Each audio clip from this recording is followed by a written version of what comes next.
जमीन मर रही है, आसमान में धूल के तूफान हैं, फसलें सूख चुकी हैं और इंसान अपनी बका की आखिरी जंग लड़ रहा है। फिल्म इंटरस्टेलर हमें एक ऐसे मुस्तकबिल में ले जाती है जहां उम्मीद तकरीबन खत्म हो चुकी है, मगर एक बाप अपनी बेटी के लिए वक्त, खला और मौत से भी लड़ने निकलता है। कहानी शुरू होती है कूपर से, नासा का साबिक पायलट जो अब एक किसान बनकर जिंदगी गुजार रहा है। जमीन अब इंसानों के लिए जहर बन चुकी है, आंधियां, भूख और मायूसी हर तरफ। कूपर की बेटी मर्फ एक ज़हीन मगर जिद्दी बच्ची है। वो कहती है कि उसके कमरे में कोई भूत है। भूत नहीं, एक पैगाम, किताबों से गिरने वाले पैटर्न, एक सीक्रेट कोड।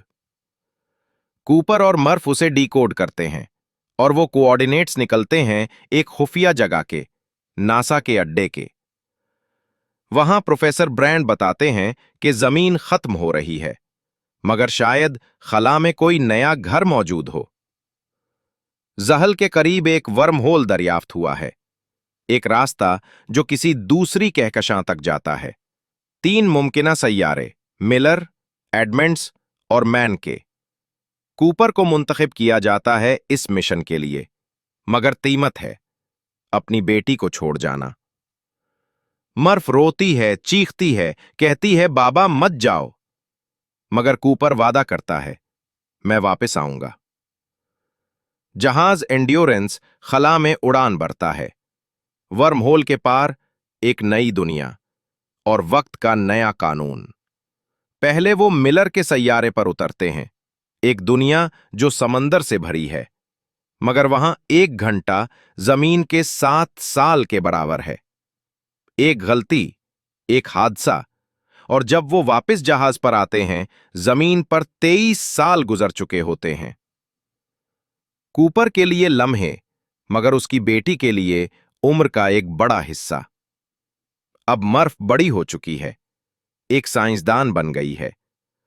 वो नासा के प्रोफेसर ब्रैंड के साथ काम कर रही है ताकि प्लान ए पूरा हो, यानी जमीन से इंसानों को खला में ले जाना।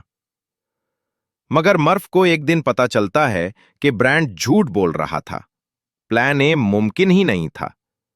असल मंसूबा प्लान बी था, इंसानों के एम्ब्रियोज को किसी नए सैयारे पर बसाया जाए, मगर जमीन के लोग मर जाएंगे।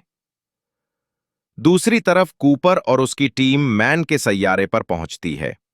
मैन, वो साइंसदान जिसने झूठ बोला कि उसका सैयारा हैबिटेबल है, वो सिर्फ बचने के लिए झूठा डेटा भेजता रहा। वो कूपर पर हमला करता है, मगर खुद ही हलाक हो जाता है। अब सिर्फ कूपर और एमिलिया बच्चे हैं। कूपर फैसला करता है वो खुद को कुर्बान करेगा ताकि एमिलिया बच जाए।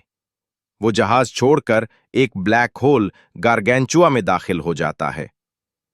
हर चीज टूटने लगती है, मगर फिर खामोशी। और वो पहुंचता है एक अजीब जगह पर, टीस्ट्रट, वक्त और खला के पार। वहां से वो अपनी बेटी के कमरे को देख सकता है। वो लम्हा जब छोटी मर्फ किताबों की तरफ देख रही थी, जब भूत उससे बात कर रहा था। तब उसे एहसास होता है वो ही भूत वो खुद था। वो ग्रेविटेशनल सिग्नल्स के जरिए मर्फ को वो कोड भेजता है, वो मसावात, जिससे वो इंसानियत को बचा सकती है। मर्फ फॉर्मूला हल करती है, प्लान ए कामयाब हो जाता है और इंसान खला में निकल जा। सालों बाद मर्फ बूढ़ी हो चुकी है और कूपर एक स्पेस स्टेशन पर आंख खोलता है, इंसानियत के नए घर पर। वो अपनी बेटी से मिलता है, मगर मर्फ कहती है अब जाओ, तुम्हें एमिलिया के पास जाना है। आखिर में कूपर